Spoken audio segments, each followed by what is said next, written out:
CG Bhaskar, हर खबर घर तक। बिलासपुर जिले के सिविल लाइन थाना क्षेत्र में नौकरी लगाने के नाम पर 20 लाख रुपए ठगी करने का मामला सामने आया है, जिसमें M.A. सिद्दीकी से फर्जी नौकरी दिलाने और कॉलेज ट्रांसफर कराने के नाम पर 20 लाख रुपए से अधिक की ठगी हुई है, जिसकी शिकायत प्रार्थी M.A. सिद्दीकी ने सिविल लाइन थाना में की। मिली जानकारी के अनुसार आरोपी अफसर खान ने खुद को SECL कोरबा का अधिकारी और DSP बताते हुए उनकी बेटी मोएशा सिद्दीकी को नौकरी दिलाने का झांसा दिया। साथ ही उनके बेटे मारूफ सिद्दीकी का डूंगरपुर राजस्थान से दुर्ग अंजोरा कॉलेज ट्रांसफर कराने के नाम पर भी रकम वसूली। आरोपी ने WhatsApp पर फर्जी नियुक्ति पत्र भेजे और अलग अलग समय पर करीब 9 किश्तों में रकम ट्रांसफर कराई।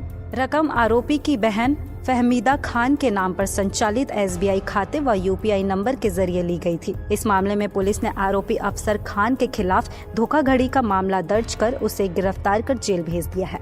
फिलहाल इस मामले पर सिविल लाइन थाना के TI सुमत राम साहू का क्या कहना है, आइए सुनते हैं।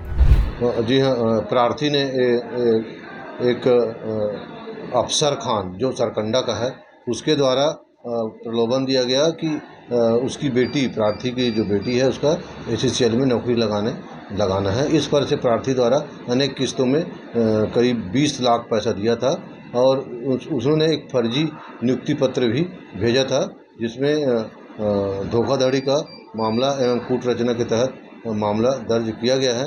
आरोपी अफसर खान को गिरफ्तार कर न्यायिक रिमांड पर भेजा गया है। सर, आरोपी के प्रार्थी जान पहचान किस तरह से हुई? इनके नज़दीकी रिश्तेदार ही आपस में बता रहे थे। सीजी भास्कर के लिए बिलासपुर से जिया खान की रिपोर्ट।